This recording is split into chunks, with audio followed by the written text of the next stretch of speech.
sobadha. Jireenyi keenya maalidhaa? Waaqayyoodhaan kan uumamne, yaaduu kan dandeenyu, arguu kan dandeenyu, addunyaan kunis qabatamaa kan taatedha malee abjuudhaan akka wanta garuu wanta hin jirre miti. Kanaaf kun sobadha. Manni kiristaanaa keenya kan jettu waaqayyoodhaan uumamne irraa jireenyi keenya guyyaa irraa kun sirrima kan jirrudha. Garuu namni yeroo rafu abjuu ni abjoota. Abjuun kun immoo eessaa dhufa? Kan jedhuudhaaf abjuun kun karaa sadii dhufuu akka danda'u kitaaboleen mana kiristaanaa keenyaa bal'inaan dubbatu. Kan jalqabaa kallattiimaan waaqayyoorraa abjuun ni dhufa. Kan jalqabaa jechuudha waaqayyoorraa. Kan lammaffaa seexanarraa. Kan lammaffaa seexanarraa.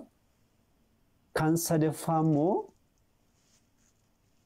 amaloonni foonii keenya arfan wal simachuu yeroo dadhaban abjuun ni uumama. Irraan deebi'aa. Abjuun kan jalqabaa kallattiimaan waaqayyoorraa. Kan lammaffaa immoo seexanarraa. Diiyaabiloosirraa jechuudha. Kan sadaffaa immoo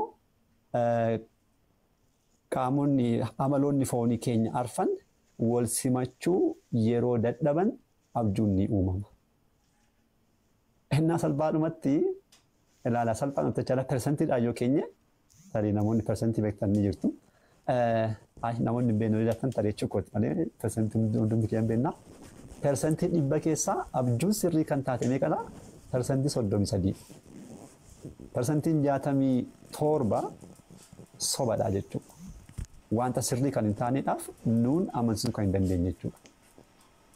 Yeroo lakkoofsa intinaatiin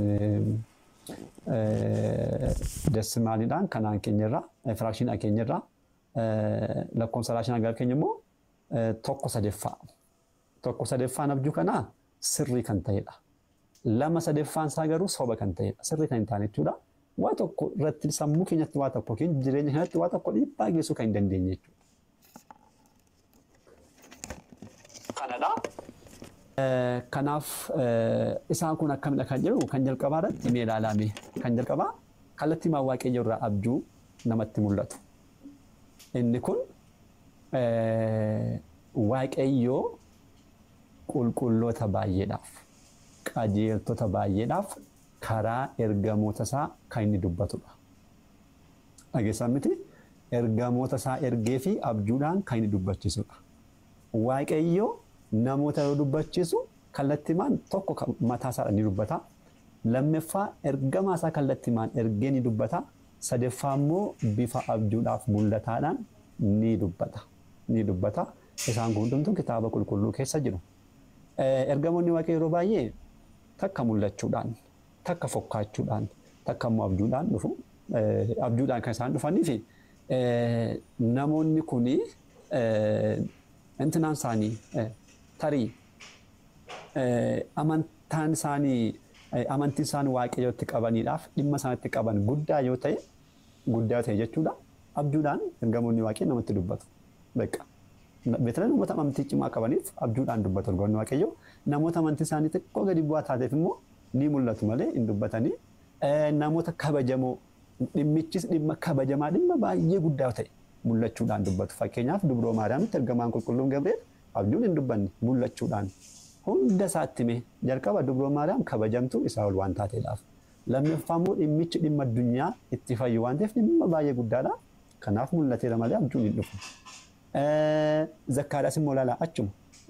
Wangeela Luqaas boqonnaa tokkoffaatti barreeffame kun hundumtuu Zakkaariyaasitti immoo ergamaan waaqayyoo mul'atee dhufe garuu hin asraddaane sirriitti akka dubroo Maariyaamii sirriitti nu hubachiisne. Maaliif dhimmichi tokko namiti. Lammaffaa immoo Zakkaariyaas mataan isaa amantiin isaa baay'ee gadi bu'aadha. Hin amanu. Yeroo sanatti wanta raawwatiin yeroo dargaggummaa isaatti dhalli kan hin argamin ba'uunata irraa argamuu danda'a kan jedhu amantaa akkasii wanta hin qabneefidha. Yoosef immoo ilaala. Yoosef eegaa dubrootti immoo ergamaa waaqayyoo si'a sadii kitaaba qulqulluu qofatti kan barreeffame abjuudhaan mul'atee dubbateera. Maaliif abjuudhaan mul'atee qulqullichi namichi nama baay'ee qajeelaadha dhugaa dubbachuudhaaf Yoosef jechuudha. Nama baay'ee qajeelaa waaqayyotti amantii guddaa kan qabu. Dubroo Maariyaam haadha waaqayyoo ta'uu ishee osoo hin beekin akkasumatti qajeelaa waan ta'e qofaadhaaf wanta gaggaarii isheedhaaf raawwachaa kan ture. Booda ergamaa waaqayyoo kaadhimaa kee Maariyaamiidhaan ofitti fudhachuun sodaatiin jedhee abjuudhaan kan itti. Kana booda abjuudhaan sananni baay'ee qajeelaadhaaf waaqayyotti amantii cimaa wanta qabuudhaaf kallattii maal sana raawwateera. Boodas maal jedhamee dubbatameeraaf kai mucaa kanaaf haadha isaa qabadhuti biyya Gibxitti baqadhu. Boodas waggaa 3 booda ergamaan tokko mul'achuudhaan kai fudhadhuti gara eessatti deebi'i Naazreetti deebi'i jechuudhaan kan hundumaa itti meeraa. Kun namichi amantiinsaa baay'ee cimaa kan ta'e qajeelaan nama qajeelaa waan ta'eedhaaf Yoosef በእውነት ሴና ዮሴፍ osoo jedhu qabaannas itti dhiyeessineeti. Yeroo baay'ee seenaa Yoosef hin dubbatamu. Maaliidhaafidha kitaaba tokko dubbiseera. Urjiin aduu cinaa jirtu yookiin addeessa cinaa jirtu bargit urjittiin baay'ee ifti garuu maalti bira jira? Aduun yookiin jiini wanta bira jirtudha. Namni dhimma sana tikuletti ni ilaala. Eenyu ilaala? Ji'a yookiin aduu sana ilaala.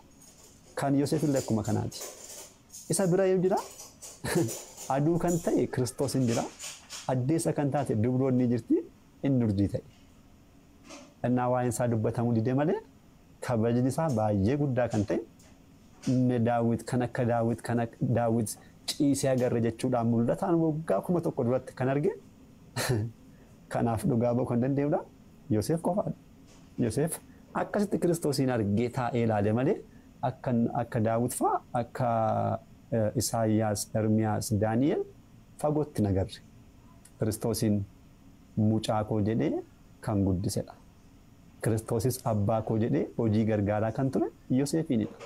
Innaa nama baay'ee qajeelaadha. Dubroon Maariyaam haadha Kiristoos ta'uu ishee Kiristoos dhalachuu dursee osoo kana hundumaan beekin inni akkasumatti qajeelaa waan ta'eedhaaf dubroodhaaf wanta meeqa raawwachaa fi ture. Yeroo isheen ulfooftullee ofiisaan beekne. Garuu ishee ulfaa ishee qofaadhaaf rakkoon guddaa wanta dhaga'uudhaaf inni iddoo isheen ulfooftee hin beeku garuu qajeelaa waan ta'e qofaadhaaf ishee kabajee rakkoo keessaatti wanta adda addaa yaadullee otoo isheetti nimiin dhiphachaa ture. Fudhee gara Beetlehem deemuu dhiisu. Yoo fudhee dhaqeen ajjeesu. Yoo dhiisee deeme asitti gaafa isheen deessu ulfeessee manatti dhiisee sokkineen. Kana gillaa waan gidduutti dhiphachaa kan turedha. Garuu kan hundumaa dhiphina kana immoo isheetti hin dubbatu. Isheetti hin dubbatu maaliif hin dhiphatti jedheetu ishee kabajuudhaan ishee ulfeessuudhaan jechuudha kanatti hin dubbatu ture. Kana booda argamaa Waaqayyo qajeelummaa isaa kanaaf jecha abjuudhaan itti mul'ateera. Namoota akkasiidhaaf Waaqayyo ergamoota isaa argee abjuudhaan itti mul'ata. Abjuudhaan ergaa Waaqayyo kana erguun garuu baay'ee cimina guddaa nama gaafata. Calliseetu miti namatti kan dubbatamu. Namatti callisee hin dubbatamu. Qajeelin ammasii biyaansi nam tokko abjuun kun amanamuu qaba jedhee ulaatu yeroo yaadochaadha. Yoo xiqqaatte Yoosefin yaadachuu danda'u qaba. Yoosef nama akkamiidha dee biyaansi kana gaafachuu danda'u qaba. Yoosef raajota hundumaatiin ol kan ta'edha. Isattidha abjuudhaan ergamaa Waaqayyoo mul'ate abjuudhaan kan ergaa isaa dabarse kana booda abjuun kun amanamee fudhatameera jechuudha. Fudhatameera. Innaa abjuu ta'uu gaafa garuu abjuu sana amanuudhaaf kan Waaqayyoodha yookiin wanta boru raawwachuudhaaf jirudha jennee amanuudhaaf maal ta'uu qaba? Hunduu qajeelummaan keenya ammanirra jirra jennee of gaafachuu danda'uu qabna. Yeroo kanadha malee callifameetuma abjuun dhufeedhaaf kan Waaqayyo jechuun I don't know baay'ee cimaadha. Baay'ee cimaadha. Isaan akkasii kun abjuuwwan kun Waaqayyo qulqullootatti qajeeltotatti ergamaa isaadhaan kan dubbatu. Isheen kun baay'ee xiqqoodha. Akkuma jalqaba dubbasne persentii 33 keessa. Persentiin 67 kan biraadha. Abjuun lammaffaa kan Diiyaabiloosidha. Diiyaabiloos kan inni mul'isu jechuudha. Diiyaabiloos diinaa hojiiwwan gaarii waan ta'eedhaaf yeroo kamitti hojiiwwan gaarii kiristaanummaa balleessuudhaaf dhimma waa tokko gaarummaa tokko raawwatamaa jiru balleessuudhaaf kan yaadu waan ta'eedhaaf abjuudhaan wanta hamaa tokko ni mul'isa. Wanta hamaa dhugaa kan ta'e jechuudha. Wantichi dhugaadha garuu maal taasisa? Wanta raawwatamaa jiru tokko balleessuudhaaf dhugaa sana mul'isuu danda'a. Fakkeenyaaf fudhannu. Dubroon Maariyaam mucaa ishee qabachuudhaan gara gammoojjii Gibxitti isheen baqachaa turtetti Heroodisitti maaltu mul'achaa ture? Abjuudhaan mul'achaa ture. Diiyaabiloos jechuudha. Karaa isaan ba'an bakka isaan ga'an cimmal itti himaa tureen. Ilaala. Kana mul'isaa ture garuu kun leexirqaa jedhamu. Gaarummaadhaaf miti maaliidhaaf? Fayyina raawwatamaa jiru kana tarii akka yaadetti jechaan kun bargit wanta raawwatamuu danda'u miti. Waaqayyo kan hojjechaa jiru waan ta'eef hojii Waaqayyo eenyuyyuu wanta barbaadan dudduubatti deebisuu danda'u. Yoo fudhachuun barbaade dhiisuudha malee hambisuu hin danda'amu. Innaa diiyaabiloos garuu kana wanta namanneedhaaf yeroo hundumaa Kiristoos faallaa Kiristoos wanta deemuudhaaf fayyina kana balleessu wanta barbaaduuf Kiristoos akka inni ajjeefamuuf kana hundumaa mul'isaa tureera. Amma dhufanii bira gaatti itti agarsiisa karaan isaan ba'an bakka isaan ga'an guutummaa jechuudha. Kun garuu abjuun kun ለጽድቅ አይደለም balleessuudhaafidha. Balleessuuf kana taasisa. Innaa iddoo tokkotti maal dhaga'eera mucayyoon tokko baay'ee kiristaanumatti cimtuudha. Beekaa hundumaa kadhannaa kan taasistu cimtuu kan taate kan qaddasiistu kan qorrobdu otuma isheen taatee jirtuuti maal godhaa guyyaa tokko rafti guyyuma rafti garuu guyyuma keessa achii raftu abjuudhaan diiyaabiloos caaqasa tokko kenneef. Caqasa namootaaf osoo ruutii ishee bira ga'ee kunoo kunan keedha kana qabadhu caqasa kana dhaqii dubbifadhuudhaan. Kanuma caqasa kana akkuma agarteen irriba keessaa biinni itti kaati. Innaa yeroo isheen kaatu caqasni sun maal jedhaa si'ool galtaachuudhaan kitaaba qulqulluu kan jirudha kan nu dhiyeessu. Eessa galtaa? Si'ool galtaa. Innaa kana booda mucaan sana dubbistee mana cufattee iyya keessaa fuuti. Beqqaa yenee taawwaqe kan koon beekame beqqaa. Maallati maatii dubbachuu diddee barsiisaa isheen barsiisa tokko jira isa waamanii fi kan walitti himtu maal jetti bakka akkoo jennee taawwaqee ani si waliin gala jetteti dubbattenna kana booda barsiisaan sun itti meetu abjuun eessa akka ta'e kana booda of jajjabeessite malee namoota akkasitti ni fayyadama laala qajeelummaa sana dhiisuu jechaadha bakka si ol galteetta maal goota kanaaf sooma dhiisi qiddaasee dhiisi kadhannaa dhiisi jechuudhaaf jechaadha. Kanaaf wanta akkasii kana diiyaabiloos maal taasisaa ni mul'isa abjuuwwan akkasii ni mul'isa bakka baay'eetti jechuudha. Namoonni abjuu akkasiidhaan baay'ee miidhamaniiru. Tokkotti abjuudhaan agarsiiseera. Si'ool keessatti kiristaanonni osoo isaan gubatanii Si'ool keessatti kiristaanonni osoo gubatanii Yihuudoonni immoo mootummaa waaqeffatu osoo isaan faarfatanii osoo gammadanii. Naa kana booda namni kun maal ta'eera kiristaanummaa keessaa ba'e amantaa Yihuudotaa Yihuudizimii qabateeranna. Seenaan kun jira barreeffame. Kun mul'ata diiyaabiloosidha. Namni kun tariiqa qajeelummaa qabaachuu danda'a kiristaanummaa osoo jiraate fayyuu danda'u ture. Garuu kanaan kana mul'isuudhaan keessaa baaseera. Abjuuwwan kun baay'een isaanii karaa diiyaabiloos kan dhufanidha. Kan sadeeffamu baay'ee nama dinqisiisa. Amaloonni foonii keenya wal dhibuudhaan kan uumamudha tokkommoo. Amaloonni foonii nuti qabnu kun gaafa walitti bu'an abjuutu uumama. Nam baay'een keenya abjuu akkasii hubannu. Kun abjuun inni kunis bakka guddaa kan qabatu kanadha jireenya namaa keessatti abjuuwwan akkasii kun bakka guddaa qabatu. Abjuuwwan kun gosa afuridha. Maqaa ni qaba. Abboonni keenya maqaa itti baasanii lafa kaa'aniiru. Beelqeem kan jalqabaa beelqeem kan jedhamu lammaffaa kan jiru deem kan jedhamu sadaffaa saawudaa afuraffaan immoo saafiraa jechuudhaan kana maqaa itti baasanii kaa'anii warreen barreeffachaa jirtan kan jalqabaa beelqeem jedha kan lammaffaa deem kan sadaffaa saawudaa kan afuraffaa immoo saafiraa. Isaawwan kun amaloonni foonii keenya kun kanneen nu keessa jiran keessaa tokko caalee argamuchaadha. Walii galuu dhabanii tokko gaafa sarara caalee namni fakkeenyaaf tokko tuma taa'ucha ni yaada miti baay'ee bilinee gaafa aaru namalli kun miila biddummaati. Innaa isaan akkasii kun jireenya namaa keessa turuun isaan caalanii mul'atan abjuu keessa jedhamni ni kufaa jechuudha. Inni abjuudhaan inni nuti guyyaatti yaadamu sun abjuudhaan deebi'ee itti mul'ata. Kan jalqabaa beelqeem kan jedhamu amalli ibiddummaa namaa baay'eetti caalee gaafa mul'atudha.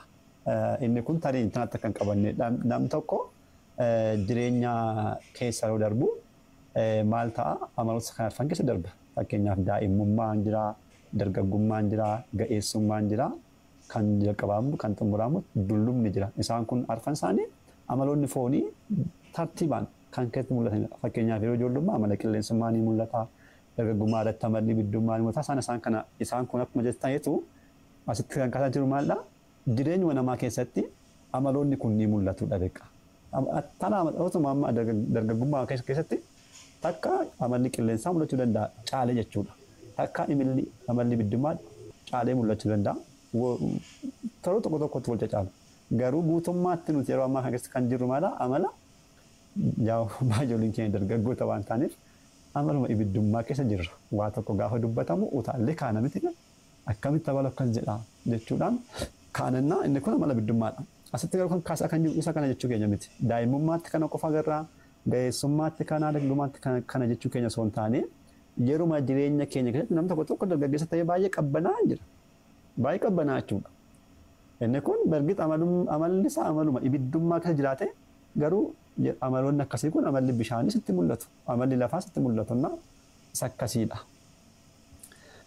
Arfan isaanii akkuma jalqaba kaasne Beelqem, Deem, Saawudaa fi Saafiraa warreen jedhaman kun kan jalqabaa Beelqemidha. Beelqem kan jedhu kun amaloota foonii keenya arfan kana keessaati yeroo tokko amalli ibiddummaa nu keessa jiru yeroo inni xiqqoo caalee argamu wantoonni amala keenyatti mul'atan sun kallattii maana abjuu ta'anii mul'achuu danda'u. Innaa isaan kun fakkeenyaaf maal agarsiisa? Fakkeenyaaf abjuudhaan namni osoo ibiddi boba'uu arguu danda'a. Abjuudhaan kan biraa maal arguu danda'a? Mana gubachaa jiru arguu danda'a. Yookiin manni isaa gubachuu, yookiin qabeenyaan isaa gubachuu, yookiin bakka bosonni gubachuu, yookiin immoo waanuma diimaa kana gara barbadaatti kan deemu kana wantoonni akkasii kun abjuudhaan argamanii isaan kun kallattii maana amalli nama keessa jiru sun caaluu isaa agarsiisa malee wanta biraa miti. Sun caaluu isaa agarsiisa. Namoonni immoo kallattii maana ofumaa hiikkatu bergit abjuun akkuma namni hiikedha jedhamutti namoonni baay'ee akkasidha. Abjuun akkuma hiikkattedha jedhuna. Maal jedhu yeroo ibidda arganii hunduu beekaa namni wal ajjeesuufidha. Abaluun ibidda irratti boba'u osoo hin argee beekaan abaluudhaan loluuf jira jechuudha lafuma isaanii hiikkatu. Tokko immoo namni wanta diimaa argu immoo gargaarummaatti hiikkatan. Gargaarummaatti hiikkatamaa jira. Hunduu beekaa wanta gaarii argachuudhaaf kan jirachuudhaan of jajjabeessa. Naannoo tokkotu maal godhe jedhamee abjuudhaanii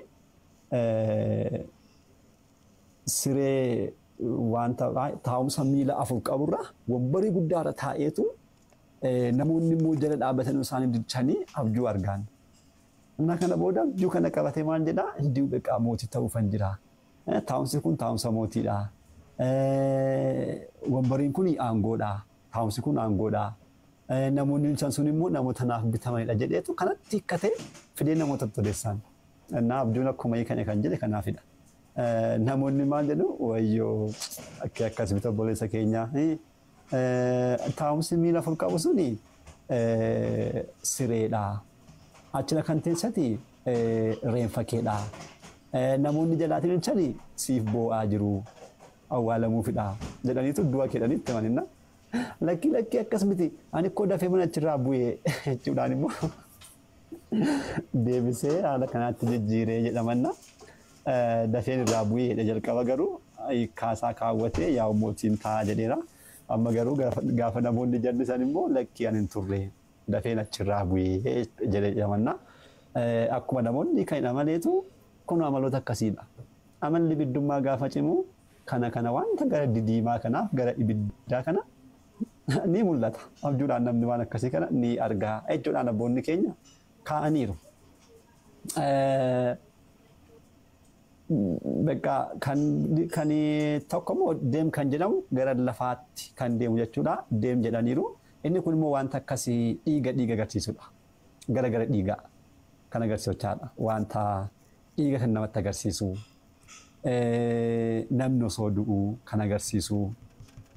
Namni osoo wal bubburuqsuu kan agarsiisu. Yookiin ati osoo buruqsuu. Ofuma kootu osoo buruquu natti agarsiisuu danda'a. Yookiin immoo osoo nama buruqsuu. Yookiin immoo osoo nama qaluu. Kan agarsiisuu danda'a. Annaa isaan kun kallattii maan namichi hiikaa barbaadeedhaan maal taasisetu hiikkata? Beekaan nama ajjeesuufidha. Yookiin immoo beekaa baruu na ajjeesuufidha. Jechuudha wanta biraatti fudhata. Tokko immoo kallattii biraatti hiikkachuu danda'a. Beekaa akka barbaadeetti. Akka barbaadeetti hiikuudhaan kallattii isaaf ta'utti fudhachuu danda'a. Garuu kun amalli sun cimuusaadha. Kan sadaffaa saawudaa jechuudhaan abboonni kan ka'ani amalli dachee kun yeroo caaludha. Tasgabbaa'ummaa kan amalli lafummaa kun gaafa nama keessatti baay'ee yeroo ka'u jechuudha. Amalli kun gaafa ka'u ni mul'ata. Saawudaa kan jedhamu jechuudha. Fakkeenyaaf tulluun osoo buqqa'u tulluun guddaan tokko taa'aa osoo jiru buqqa'ee osoo deemu fa'aa namni gargaara. Dabalataan immoo lafti keenya fa'aa osoo qotamuu fa'aa yookiin lafti keenya hongee ta'ee yookiin lafti keenya osoo lola'uu waan akkasii arguu dandeenya. Yookiin immoo lafa osoo qofforamuu fa'aa lafa osoo bo'ii ba'uu fa'aa dhoqqee wanta dhoqqee duukaa wal qabatan dhoqqee keessatti kufuu dhoqqee utaalanii darbuu dhoqqee keessa fiiganii ce'uu bakka kana duukaa kan wal qabate waanuma biyyoo duukaa kan wal qabate argamu inni kun saawudaadha. Amalli lafaa si keessatti caalee wanta argamaa jirudha. Sanaaf kun mul'ataadha. Namni garuu yeroo kana akka barbaadetti hiikkata. Fakkeenyaaf waa'ee dhoqqee duukaa wal qabatu namni yeroo kallattii soorumatti qabata. Dhoqqee yoon argee beekaan qarshii guutuu argachuudhaaf baay'ee argachuuf hin jechuudha. Wanta hin jirre fuudhee abdii hin jirre godhataas hin jenne akkuma kaleessa kaasne waa'ee dhimma birrii duukaa waa tokko yaadiina ba'uunet. Dhimma qarshii minaamin qabeenya duukaa barbaannaan hojjechuu qofaadha beeka malli jiru malee wanta biraa miti. Namni qarshii kan barbaadu ta'e mana makiinaa kan barbaadu ta'e hojjechuudha. Hojjechuun ala kan dhufoo ta'e immoo cubbuudha. Namoonni garuu akkasachuudhaan abdiin jira keessa mataa isaanii of galchuu. Kan biraan immoo fakkeenyaaf tulluu buqqa'u faana inni gaafa argu tulluu buqqa'u gaafa argu beekaa rakkinni koo kun irraati buqqa'uudhaaf jira. Yaada bakkasii ta'uu danda'a. Yaadatti sana fideetti maxxansuudhaan kana keessaa baata.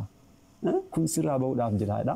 Yookiin immoo tulluun gaafa dhufetti jiru yookiin tulluun immoo bakka hin jirre dhufee gaafa tulluun tokko taa'u immoo beekaa rakkinni kun anarraan deemu kana keessaa ba'uu hin danda'u jechuudhaan wanta hin jirree fi wanta banta walitti qabsiisuudhaan mataa ofii jaanjessu namoonni abduu kan jedhamanis immoo kanatti qooda guddaa qabu.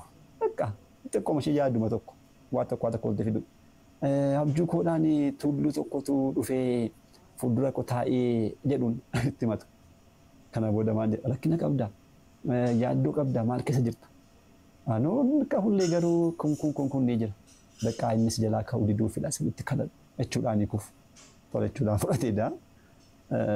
Garuu kanan beekne jechuudha. Kan xumuraa saafiraadhamti amala qilleensaadha. Amalli qilleensaa baay'ee nama keessatti yeroo ol ka'u. Amalli qilleensaa nama keessatti isaan kana caalee yeroo argamutti ni jira. Inni kun beetale yeroo baay'ee daa'imummaa keessatti mul'ata jedhama. Fakkeenyaaf maal jedhu abbootonni keenya kan akka qulqullichaa Epifiyaanos barsiisaa isaaniitti bargitti nuti gaafa laallu qilleensa yookaan kelerii isaa beekuu turuuti qilleensa arguu hin dandeenyu miti qilleensi mul'atu. Qilleensi mul'atu garuu abboonni keenya bifa qilleensaa barreessaniiru. Qulqulluun Epifiyaanos bifti qilleensaa gurraachadha jechuudhaan barreessee kitaaba isaarratti.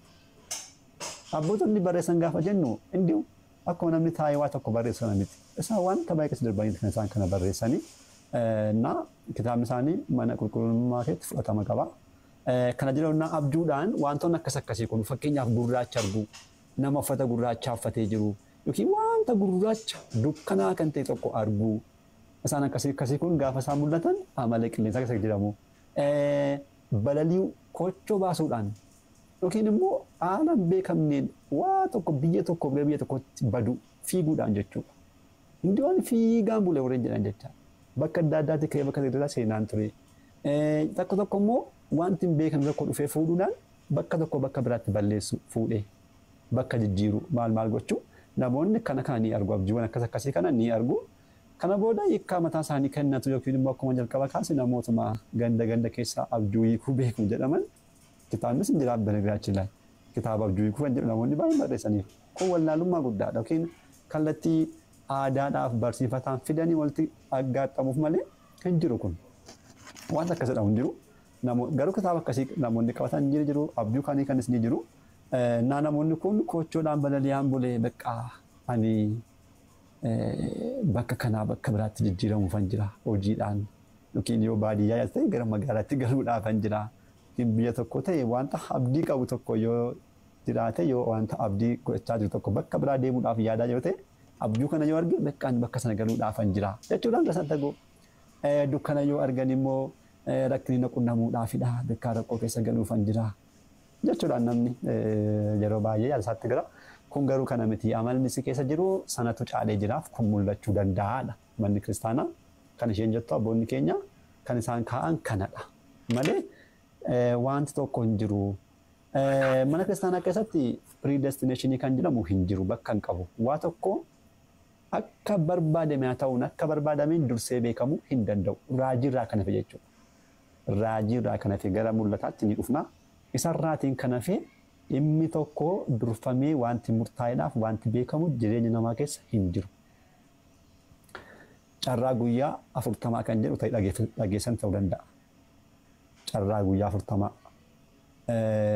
maal jedhu beekaan guyyaa 40tti anaaf murtaa'eera. Tarii rakkataa taataa, tarii barsiisaa taataa, dooktora taataa, kana taataa. Isaan kun namoonni akkas jedhan turaniiru jaarraa durii keessa. Dur jechuudha. Innaan ammaatti namoonni waan hubannaa akkasii kanneen qabatanii jiraatan ni jiraatu. Dabalataan abduudhaan gaafa argan beekaa dhimmi sun isaaniif ta'aa jira waan ta'eedhaaf waggaa kan yookiin waggaa lama kan raawwatama dursee wantichi itti mul'ate. Kan jedhu tokkoyyuu hin jiru. Abjuun kan dhufu persentiin xiqqoon waaqayyo irraa kun jalqaba kaasne. Persentiin guddaan immoo persentiin 67 immoo kan sirrii hin taanedha. Tokko persentiin 33.3 kan diiyaabiloosidha. Inni hafee kun immoo kunoo amaloota foonii kun arfan walii galuu yeroo dadhaban tokko isaan kan irra caalee gaafa argamuchaadha. Isaan hundumaa amala namaa keessatti caalee argamu achirraa ka'uudhaan kan argamudha. Amalli namaa keessatti sun caalee argame jechuun namicha yeroo sana kan raawwachaa jiraata beekaa. Jireenyuma guyyaa keessatti amala sanaan kan wal fakkaatu raawwachaa kan jiru. Amma amala daa'imummaa keessatti amala qilleensaadha jennee tarii koorsii warreen baratan beekuu dandeessu. Sun maaliifidha namni akka sana daa'imman akkuma qilleensaa taa'aa waan ta'utu fidhanna. Waanuma taa'aa hudduu sana immoo tarii deebinee sun fideema deebisee fida. Maaliif amalli sun nu keessatti caalee mul'achaa waan jiruuf jechuudha. Kanadha. Kana keessatti immoo diiyaabiloos irra caalaatti ergaa isaanii dabarfata. Maaliif hojii magaarii kiristaanummaa balleessuudhaaf jechuudha. Yaada namaa balleessuudhaaf. Innaan namoonni baay'een guyyumaan jechuudha. Guyyumaan yookiin gammadaa ganama gaafa kan gammadaa ka'u yookiin gaddaa ka'u maal taate abjuu akkasiin argi. Hundi warra beekti kiristaanaa deemuun qabu. Maaliif natti hin tolle abjuunidha.